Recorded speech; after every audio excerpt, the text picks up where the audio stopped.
Bonjour, mon nom est Maxime Besner, physiothérapeute chez Equinox Physiothérapie et Bien-être. Et aujourd'hui, je vais vous parler des commotions cérébrales.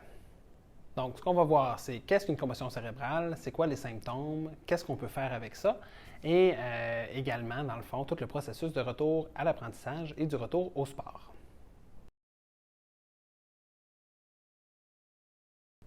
Une commotion cérébrale va survenir quand le cerveau va bouger dans la boîte crânienne.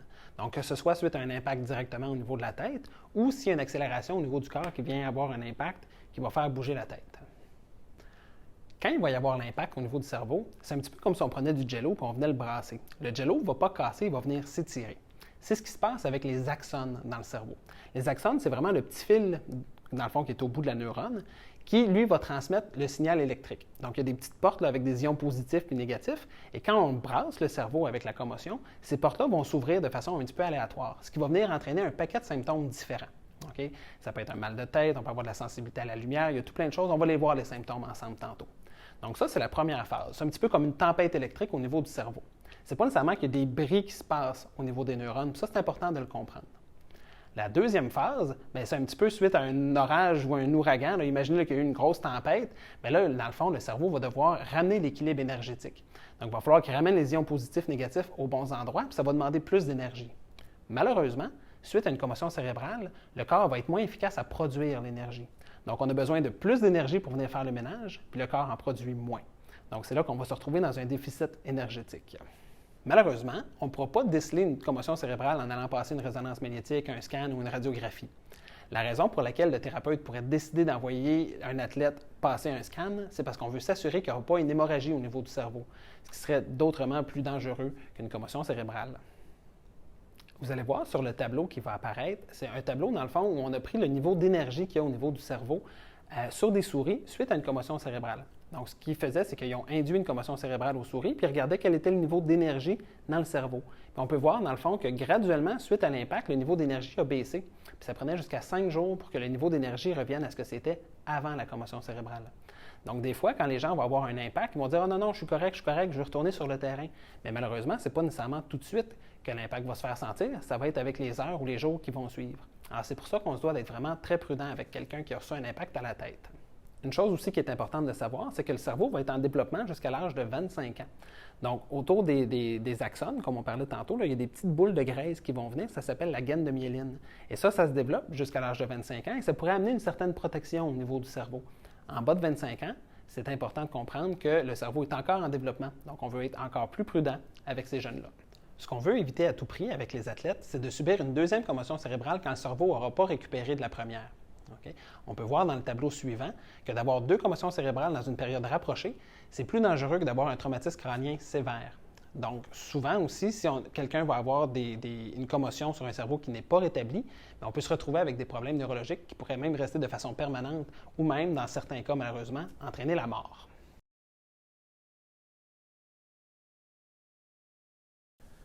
Donc, pour avoir une commotion cérébrale, il faut qu'on ait un impact au niveau de la tête ou du moins une accélération du cerveau dans la boîte crânienne et se retrouver avec un des 22 symptômes.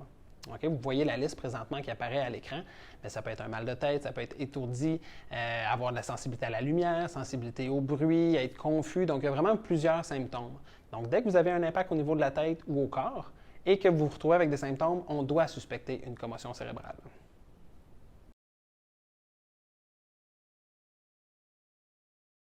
Alors, c'est quoi un baseline ou une évaluation pré-saison?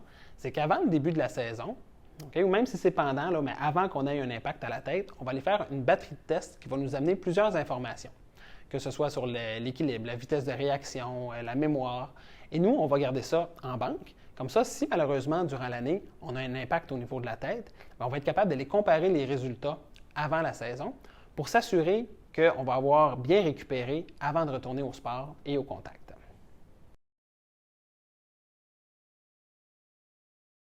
Donc, suite à la commotion cérébrale, on va avoir un protocole précis pour le retour aux activités, que ce soit les activités comme l'école ou le travail, et également le retour au sport.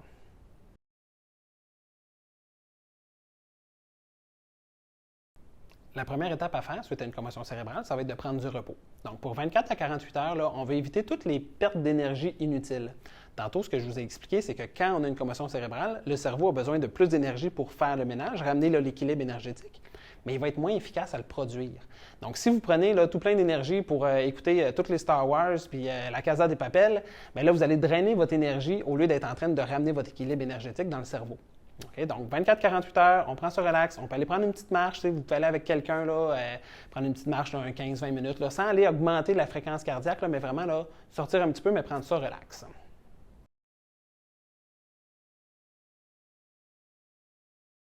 Si après 24 heures, vous n'avez plus aucun symptôme, OK, tant mieux, c'est un bon signe.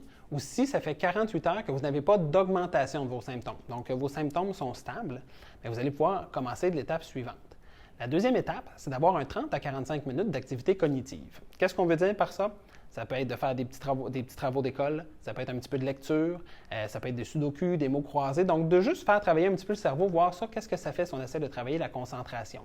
Puis on regarde, est-ce que ça ramène des symptômes? Est-ce qu'il y a une augmentation des symptômes? Si les symptômes restent stables ou qu'on n'a pas de symptômes, on peut passer à l'étape suivante.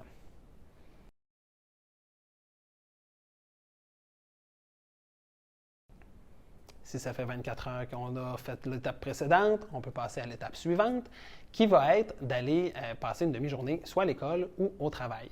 Et là, c'est important, même si on dit « Hey, ça va bien », on arrête à une demi-journée. Okay? J'aime mieux que vous arrêtiez à une demi-journée, que ça se passe bien, qu'on puisse faire la journée complète la fois d'après, que de faire trop, de vider votre énergie et qu'on doive reculer encore d'une étape.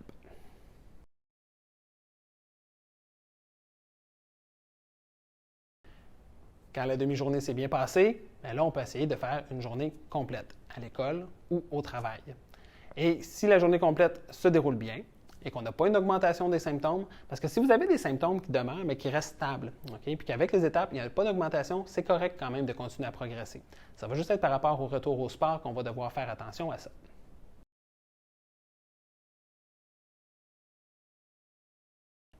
Quand on est capable de faire une journée complète à l'école, reprise des examens et tout, bien là, on va pouvoir commencer à réintégrer un petit peu plus de sport. Durant toutes les autres étapes, c'était correct quand même d'aller prendre des petites marches à l'extérieur. Un 15 minutes, 20 minutes, là, 1-2 fois par jour, ça c'était correct. Mais là, on va pouvoir commencer à réintégrer un petit peu plus sur les activités un petit peu plus précises. Si vous êtes dans une école et que vous avez la chance d'avoir un thérapeute là, qui va être présent, là, que ce soit à vos pratiques ou à vos matchs de football, de hockey, vous pouvez aller voir le thérapeute pour cette étape-là parce que dans le fond, ce qu'on va faire, c'est d'augmenter votre fréquence cardiaque de façon graduelle pour s'assurer qu'il n'y aura pas une augmentation des symptômes avec ça. Si jamais vous êtes seul, vous êtes à la maison, vous ne consultez pas de thérapeute, bien, ça va être d'augmenter graduellement. Là, ça peut être d'augmenter un petit peu votre vitesse de marche, faire un petit peu de vélo stationnaire, puis de remarquer est-ce que ça se passe bien. Si jamais vous voyez qu'il y a une augmentation des symptômes, prenez votre fréquence cardiaque, notez la fréquence à laquelle ces symptômes-là ont augmenté. Puis là, à ce moment-là, ça serait important d'en parler avec votre professionnel de la santé pour qu'on puisse vous guider pour un meilleur retour.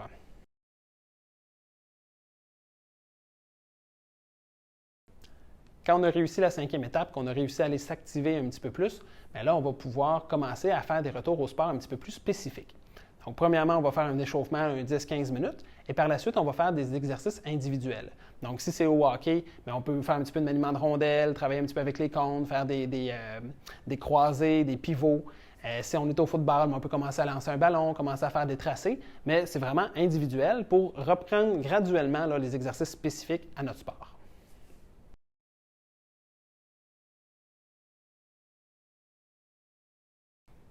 Si on a réussi à faire une pratique individuelle et que tout s'est bien passé, pas d'augmentation de symptômes, bien, on peut quand même passer à l'autre étape qui va être une pratique où l'intensité va augmenter un petit peu plus. On peut travailler à deux, mais c'est important, là, durant ces étapes-là, il n'y a aucun contact qui n'est permis. Okay? Donc, ça peut être à deux, on peut se faire des passes, des lancers sur réception, on peut faire des petits tracés, attraper des ballons. Donc là, on commence là, à revenir un petit peu plus à nos activités, mais on évite toutes les situations de jeu, toutes les situations où on pourrait recevoir un coup à la tête et bien sûr, pas de contact.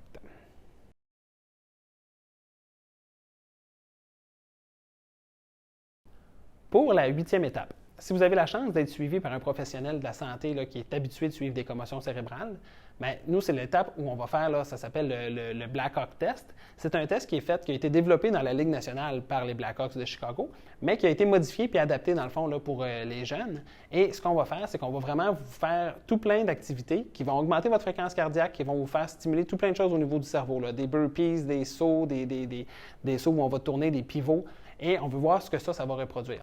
Si tout ça va bien, que vous avez fait un test pré-saison, un baseline, le thérapeute va pouvoir, suite aux Blackhawks, refaire passer votre baseline pour s'assurer qu'on atteint tous les mêmes niveaux qu'on avait au début de la saison.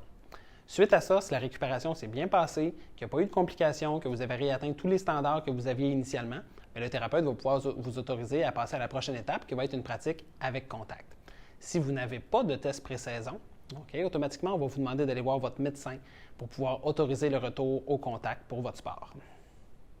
Ce qui est primordial pour cette étape-là, c'est qu'il ne faut pas qu'il y ait de symptômes. Donc, on avait accepté qu'il n'y ait aucune augmentation de symptômes pour les étapes précédentes, mais pour passer à la 8e étape, le Blackhawks, il faut ne plus avoir aucun symptôme pour être capable de passer cette étape.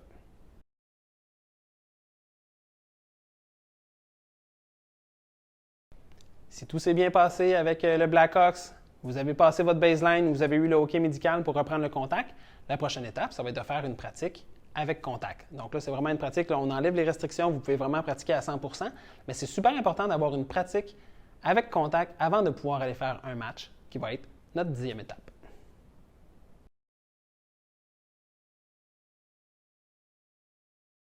Suite à ces 10 étapes, vous pouvez maintenant reprendre votre sport. Félicitations!